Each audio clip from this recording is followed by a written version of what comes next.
We all blamed Matt for the farm sale disaster. For months, the internet has been on fire, torching Matt Roloff for betraying his legacy and pushing his own children away. But look at the footage again. Rewind the tape.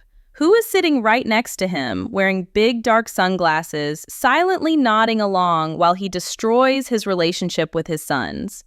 A new, explosive investigative theory suggests that Matt Roloff isn't actually the villain of this story. He is the puppet. We are breaking down the forensic evidence that Caryn Chandler orchestrated the $4 million price tag to deliberately price Zach and Jeremy out of the market. This wasn't a business deal gone wrong. This was a calculated extraction of wealth. We have uncovered details that shift the narrative entirely, suggesting that the farm manager turned girlfriend didn't just watch the empire crumble, she handed Matt the sledgehammer.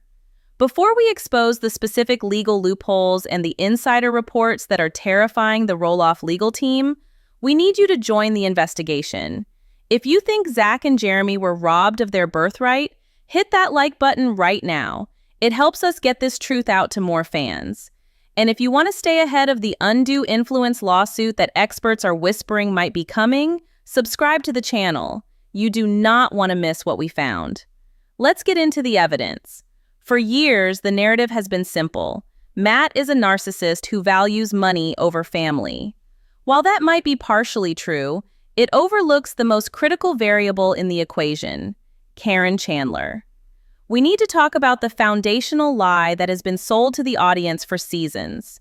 Caryn loves to say, "I stay out of it. It's Matt's business."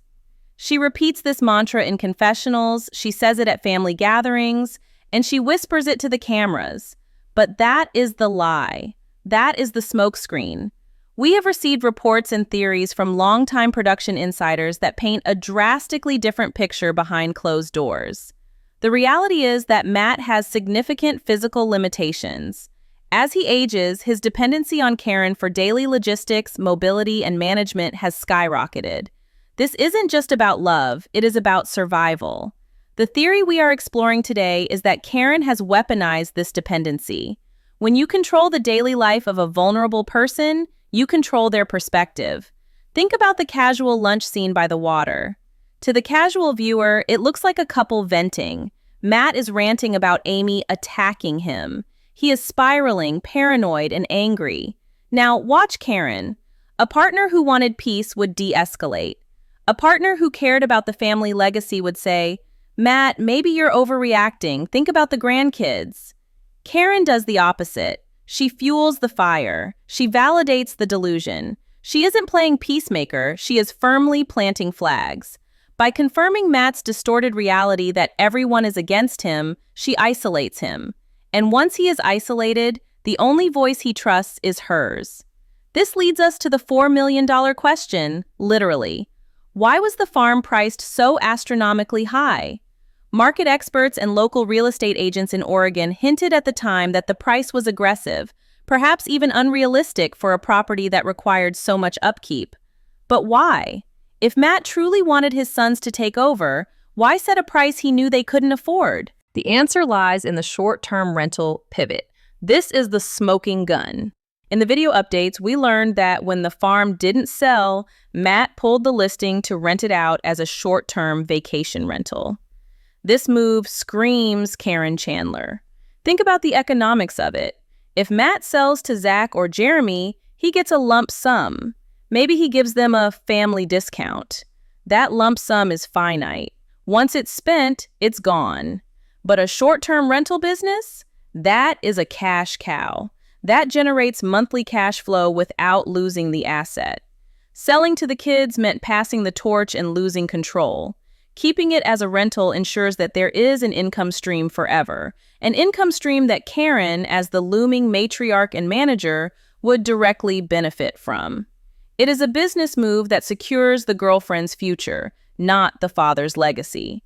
We are looking at a scenario where Caryn potentially convinced Matt that the kids were ungrateful and that selling the farm or renting it out to strangers was the only way to secure their future financial stability. She disguised a selfish financial maneuver as his retirement plan. We have to look at the timeline of the negotiations. Zach was ready. Jeremy was ready. Both sons approached their father with offers. Both were shot down.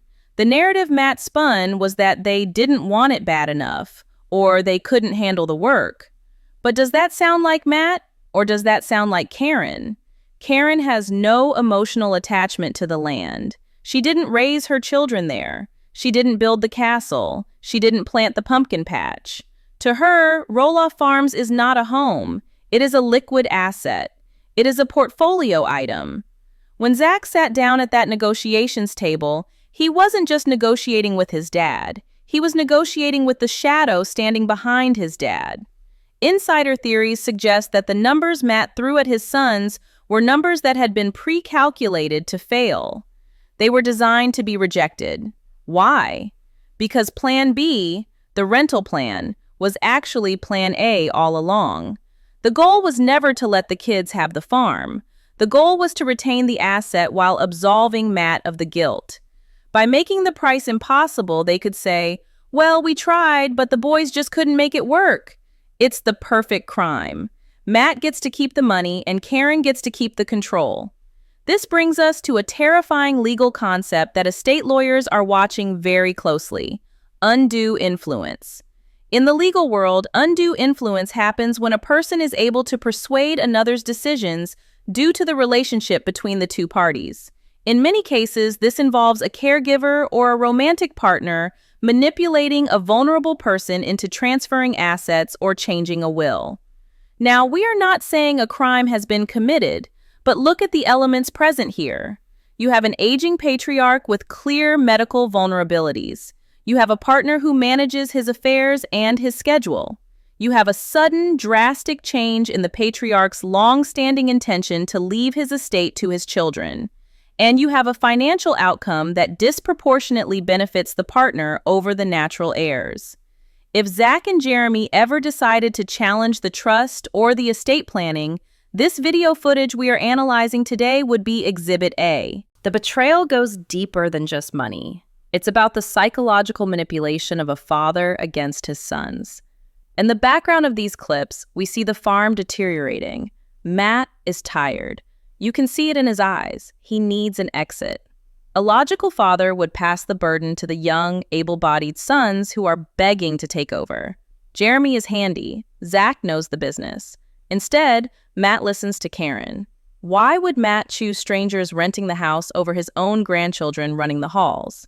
Because strangers pay cash, and grandchildren cost money.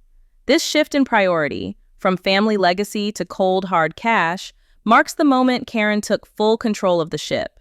She utilized Matt's anger at Amy to manipulate him into cutting ties with the past. Remember the scene where Matt and Caryn are discussing Amy's wedding? Caryn makes snide comments, subtle jabs. She keeps the wound open. As long as Matt is angry at Amy, he is angry at the old life.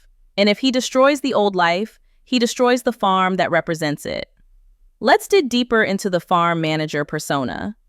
Before they were a couple, Caryn was an employee. She knows where every dollar is buried on that farm. She knows the profit margins of the pumpkin season better than the kids do. This isn't just a girlfriend giving bad advice. This is a seasoned employee who knows exactly how much that land is worth and exactly how to extract the maximum value from it. There is a theory circulating on forums that Caryn was actually the one who sabotaged the deal with Jeremy specifically. Jeremy and Audrey had a vision for the farm. They wanted to modernize it, change it.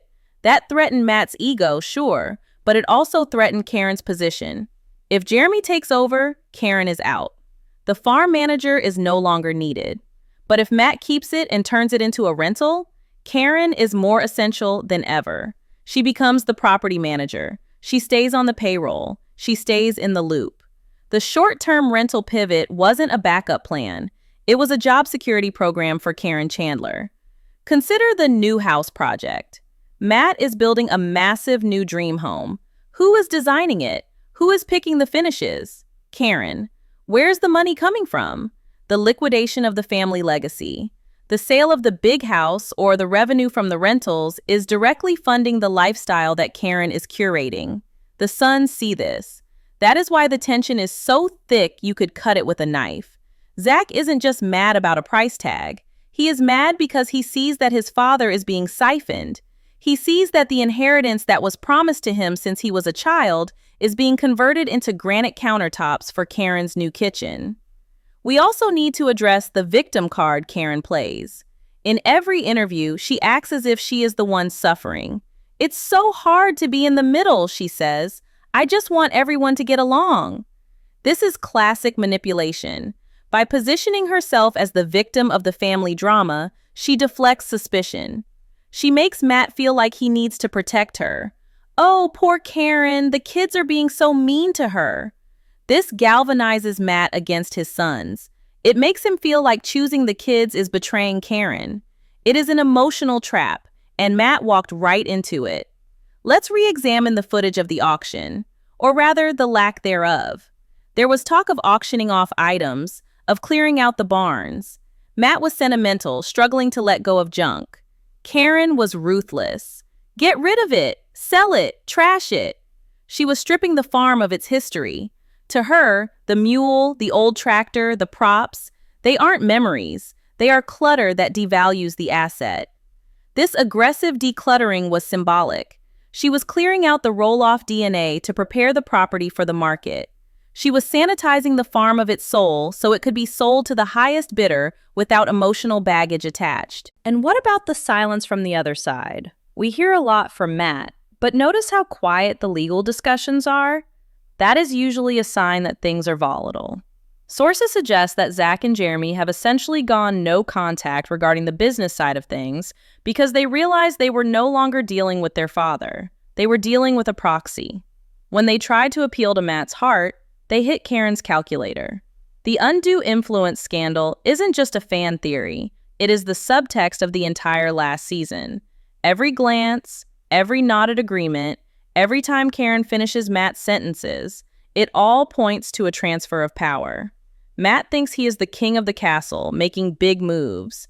But the viewers are starting to see the strings. We are starting to see that the king is tired, and the queen is the one whispering the decrees. We have to ask, was the relationship with the sons sacrificed to satisfy Caryn's requirement for financial security? Matt is wealthy, but divorce is expensive, and maintaining two households is expensive. Caryn is accustomed to a certain lifestyle. If the farm went to the kids for a low price, Matt's liquidity drops.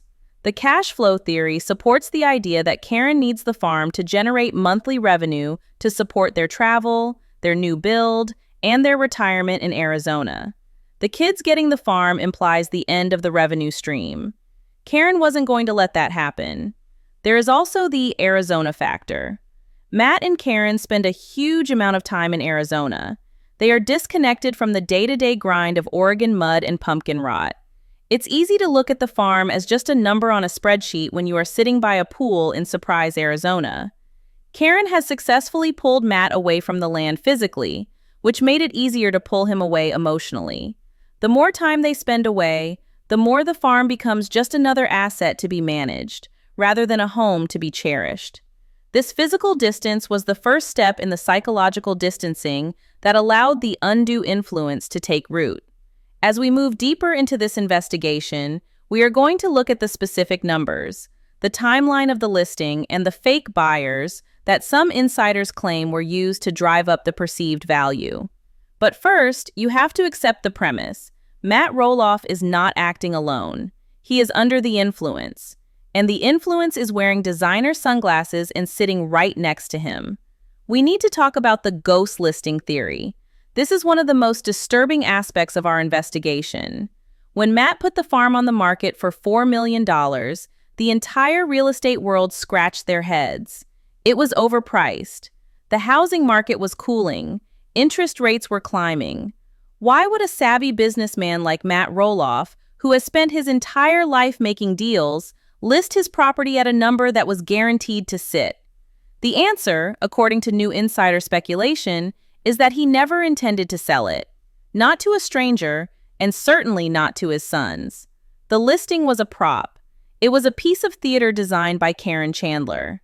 Here is how the theory works.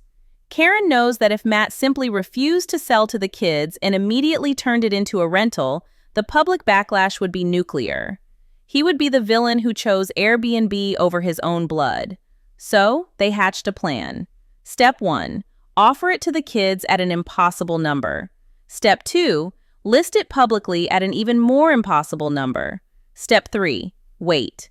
When the farm inevitably sits on the market for months with no buyers, Matt gets to throw up his hands and say, "See? The market is tough. I tried to sell it. No one is buying.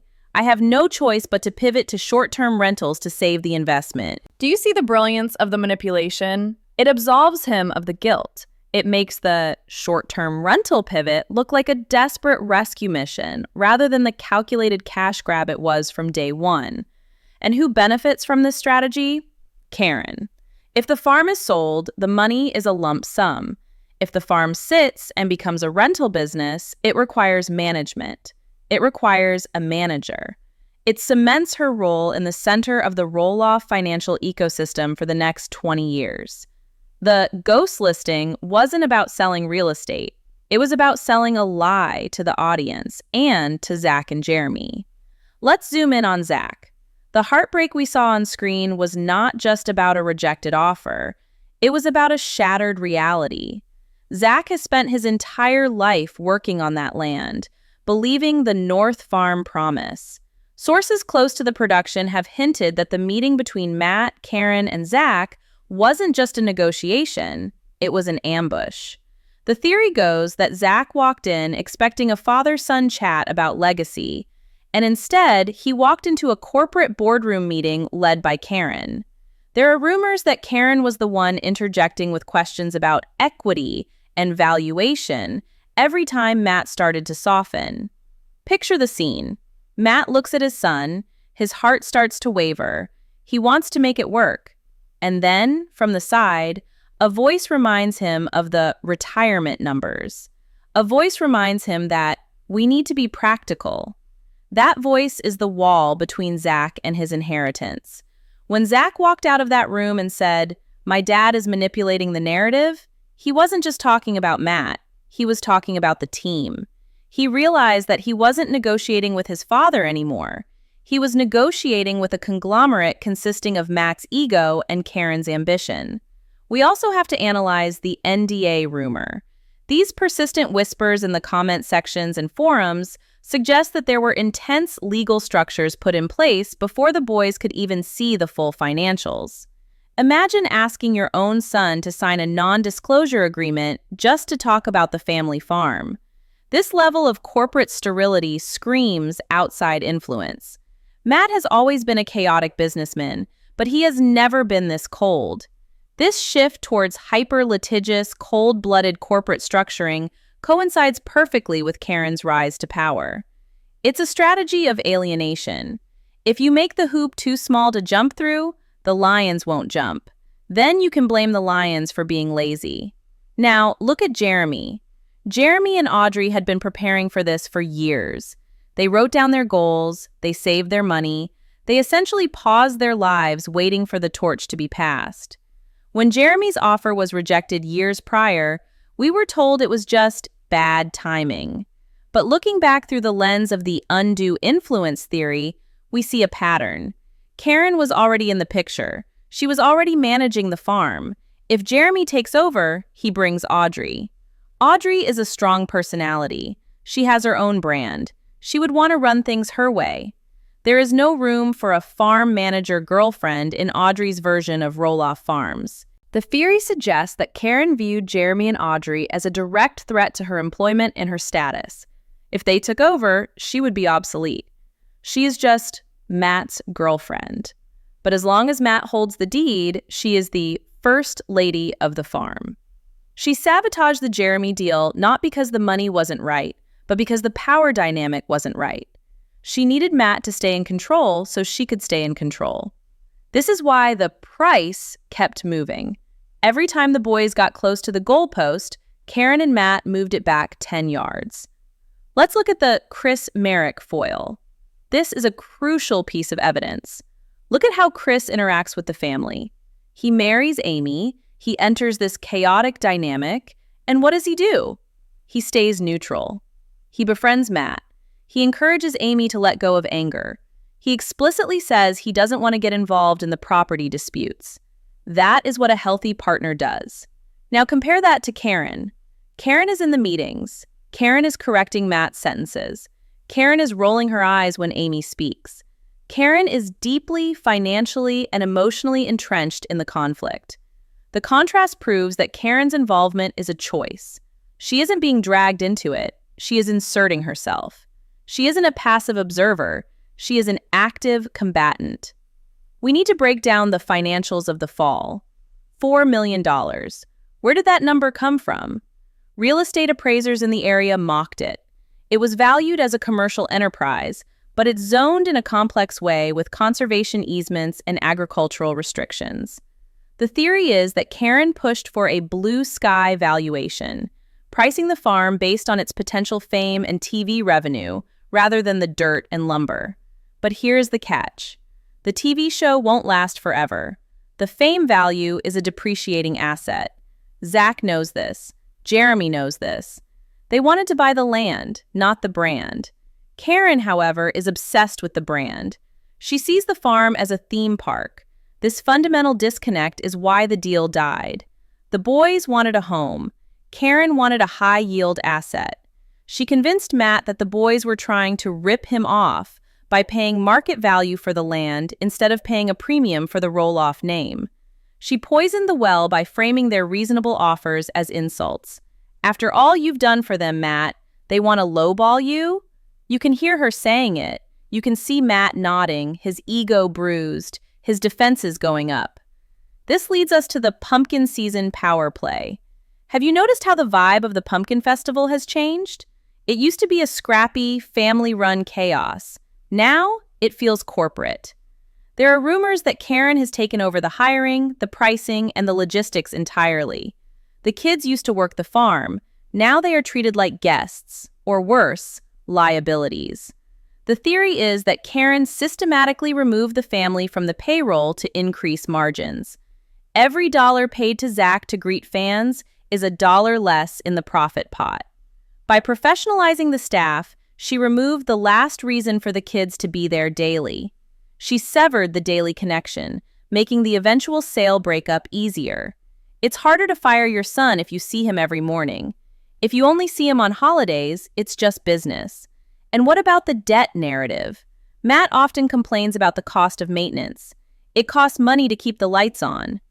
This is the lever Caryn pulls. She likely presents Matt with spreadsheets showing the bleed. Look how much we are spending, Matt. We need to liquidate. We need to stop the bleeding. But is the farm really bleeding? Or is the lifestyle bleeding? The new builds, the Arizona trips, the custom projects, that is where the money goes. But the farm gets the blame. She uses the financial burden of the farm as the excuse to push for the sale, while conveniently ignoring that the farm is the only thing generating the cash to pay for the burden. Let's talk about the mother figure displacement. Caryn has stepped into a role that feels uncomfortably like she is trying to be the new matriarch. But the kids have a mother. Amy is right there. By trying to manage the kids and the grandkids, Caryn overstepped boundaries that triggered a primal defensive reaction in Zach and Tori. When Caryn tried to dictate the terms of the negotiation, it wasn't just business, it was personal. It was the other woman telling the son what his birthright was worth. Matt should have seen this. Matt should have known that Caryn's presence in that room was a nuclear bomb. The fact that he didn't or wouldn't remove her suggests he is terrified of crossing her. Why is he terrified? That is the dark question. Is it just about caretaking? Or is it about leverage? Caryn knows where the bodies are buried. She has been there through the divorce, through the lawsuits, through the production secrets. If Matt breaks up with Caryn, it's not just a breakup, it's a massive liability. She holds the keys to the kingdom. This power dynamic shifts the negotiation table completely. Matt isn't free to make decisions based on what he wants for his legacy. He has to make decisions based on what keeps Caryn happy. And what keeps Caryn happy is liquidity and control. There is also the time element. Matt is obsessed with his legacy, but he is also obsessed with his mortality. He talks about not having much time left or his body failing. Caryn accelerates this anxiety. We need to enjoy life now, Matt. We need to travel now. This pressure to liquidate and live for the moment is the direct enemy of generational wealth. Generational wealth requires sacrifice from the older generation to benefit the younger. Caryn is preaching the opposite. Sacrifice the younger generation's inheritance to maximize the older generation's final years. It is a philosophy of consumption versus conservation, and Matt, tired and in pain, is buying into the consumption. Let's go back to the silence of the siblings. Molly and Jacob are often left out of this conversation, but their distance is telling. Jacob works on the farm, but he has no ownership stake. He is effectively an employee. This fits Caryn's model perfectly. She doesn't mind the kids working. Cheap labor is great. She minds them owning. Ownership means power. Labor means control. As long as Jacob is just driving a tractor and not holding a deed, Caryn is fine with it. It's the moment they ask for a seat at the table that the doors get locked. The victimhood of Matt Roloff is another narrative Caryn cultivates. She reinforces the idea that Matt is the one being abandoned. The kids don't visit enough. The kids are ungrateful. By constantly pointing out the son's flaws, she widens the wedge. If the sons were around more, they might influence Matt. They might remind him of the good times. They might convince him to lower the price. Caryn cannot allow that. So the narrative of the ungrateful children becomes the shield. It justifies everything. Why should I give them a discount? They don't even call me. It's a self-fulfilling prophecy engineered by the person whispering in his ear. We have to scrutinize the log cabin incident. Remember when Matt offered the cabin to the family but with strings attached? It was always conditional. You can use it, but it's yours until. This conditional love is the hallmark of the new regime. Everything is transactional. Nothing is a gift. Everything is a leverage point. Caryn manages these transactions. She is the gatekeeper of the favors. If you want access to Matt, if you want access to the farm, you have to go through Caryn. You have to kiss the ring. Zach and Jeremy refused to kiss the ring, and for that sin, they were exiled. Let's speculate on the will. This is the endgame. If Matt marries Caryn, or if the trust is restructured, who gets the assets when Matt passes? If the farm is still owned by Matt, or the LLC, and Caryn is his spouse or primary beneficiary, the Roloff legacy ends with Matt. It becomes the Chandler inheritance. This is the nightmare scenario for the kids. They aren't just fighting for a house, they are fighting to prevent their family name from being erased from the title deeds entirely. The short-term rental plan keeps the asset in Matt's name indefinitely, keeping it within Caryn's reach. If he sold it to Zach, it leaves her in orbit forever. She couldn't risk that. The medical dependency angle cannot be overstated. We see Matt struggling to walk, struggling to get around. He needs help. Caryn provides that help, but in exchange, she extracts compliance. It is a subtle, unspoken contract. I will be your legs, I will be your memory, I will be your defense against the world, but you will do as I say regarding the money. It's a tragedy, really. Matt is a man who built an empire on overcoming physical limitations, only to be trapped by them in the end, reliant on a partner who seems to view his empire as a harvestable crop. We are going to look at the future. What happens when the lawsuits start? We have reports of potential zoning violations with the rental business. We have the neighbors who are furious about the traffic. And we have the ultimate question. Can Zach and Jeremy band together to save the farm before it's too late? Or has Caryn Chandler already won? We are also going to dissect the engagement ring leverage. Rumors are swirling that a wedding is the final step in securing the asset. Once that ring is on, the legal battle gets 10 times harder for the Roloff children. We will break down the prenuptial possibilities and why insiders think Matt might be too afraid to ask for one. We are now arriving at the endgame. The final phase of the undue influence theory centers on one specific object, the ring. Rumors of an engagement have been circulating for months, but we need to analyze what a marriage certificate actually means for the Roloff estate. If Matt and Caryn legally marry, the game changes entirely. In the state of Oregon, spousal rights are powerful. If Matt passes away without a rock-solid prenuptial agreement, Caryn could automatically inherit a massive portion of the estate, bypassing the children completely. This is the prenup paradox. Insider whispers suggest that Matt is terrified of asking for a prenup because he is afraid of losing Caryn. She has positioned herself as his caretaker, his manager, and his emotional support. If he insults her with a strict legal document, she walks. And if she walks, Matt is left alone on a dying farm with a family he has already alienated. Caryn knows this leverage. The theory is that she is waiting for the ring to lock in her legal claim to the assets. Once they are married, the farm isn't just Matt's business anymore. It becomes a marital asset in the eyes of the future. The short-term rental income becomes marital income. The new house becomes their shared matrimonial home. If you are Zach or Jeremy, this is the nightmare scenario. It means that the farm your grandfather helped build, the farm you grew up on, will eventually be sold off by your stepmother to the highest bidder when your father is gone. There will be no legacy. There will be no keeping it in the family. There will just be an estate sale. This looming threat is likely why the sons have completely detached. They know that fighting for the farm now is useless if the legal structure is about to shift in Caryn's favor permanently. But there is a new enemy entering the arena: the neighbors. The short-term rental pivot might have solved Matt's immediate cash flow problem, but it created a legal firestorm in the community. Helvetia is a quiet agricultural community. It is not a resort town. Neighbors are reportedly furious about the idea of bachelor parties, random tourists, and constant traffic flowing in and out of the big house. We have uncovered reports that local zoning laws are being scrutinized. Is the Roloff farm actually zoned for this kind of commercial hospitality business? If the neighbors band together and file a class action nuisance lawsuit, or if the county intervenes, the rental scheme collapses. And here's the twist. If the rental business gets shut down by the county, Matt is stuck with a massive asset that burns money, no buyers, and no family willing to take it off his hands. This potential collapse would force a quote-unquote fire sale. And who is there to pick up the pieces? The theory suggests that if the farm fails as a rental, Caryn will push to sell it to developers.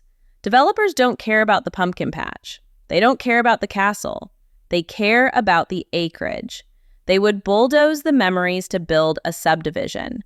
And to a quote-unquote business-first mind like Caryn's, that is the most logical exit strategy. It yields the highest return with the least amount of effort. The quote-unquote undue influence here isn't just about pushing the kids out. It's about pushing the land toward liquidation.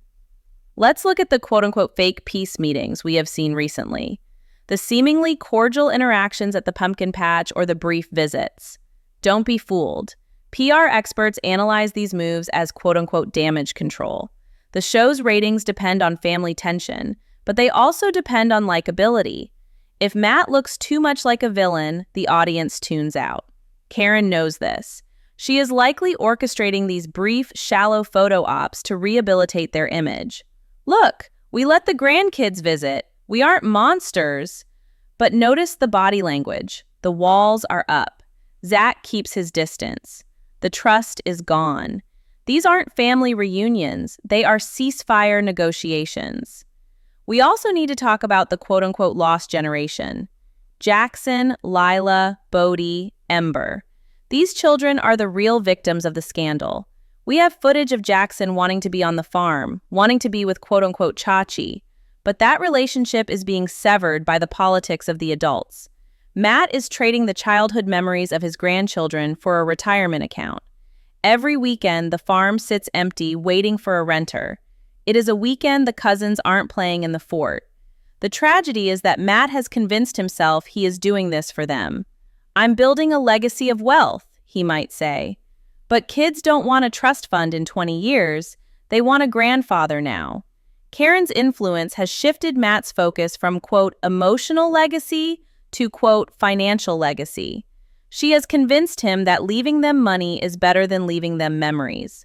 That is a corporate mindset, not a paternal one.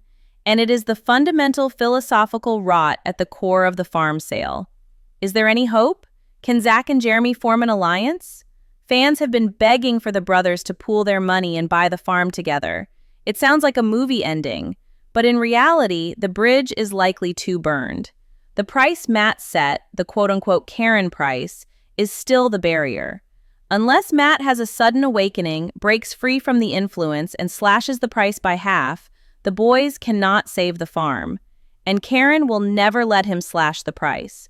To her, a discount for the kids is money taken out of her own pocket. So, where does this leave us? The evidence is overwhelming. We have the quote-unquote ghost listing designed to fail. We have the alienation of the heirs. We have the quote-unquote short-term rental pivot that secures long-term income for the girlfriend. We have the quote-unquote farm manager taking control of the finances, the personnel, and the narrative. The verdict of this investigation is clear. Matt Roloff is no longer the captain of his own ship. He is a tired man, navigating a storm, listening to the only person left on the bridge with him. And that person is steering him away from his children and toward the bank. The quote-unquote undue influence scandal is not just about a bad business deal. It is about the systematic dismantling of a family dynasty by an outsider who saw an opportunity and took it. Matt didn't just sell the farm, he sold his family out. And the woman wearing the sunglasses in the passenger seat was holding the pen. Now, we need to hear from you. The court of public opinion is the only court that matters right now. Do you think Caryn Chandler manipulated Matt into pricing his sons out? Do you think the quote-unquote short-term rental was the plan all along? And most importantly, do you think Matt will ever wake up and realize what he has lost? Leave a comment below with your verdict. Team Kids or Team Matt? We are going to be reading every single response. And if you want us to dig into the zoning lawsuits and the potential quote-unquote engagement ring contract, get this video to 10,000 likes and we will drop the full legal breakdown next week. Do not let the truth get buried. Share this video. Tag the Roloffs. Let them know the world is watching. Thanks for watching LPBW Update, and we will see you in the comments.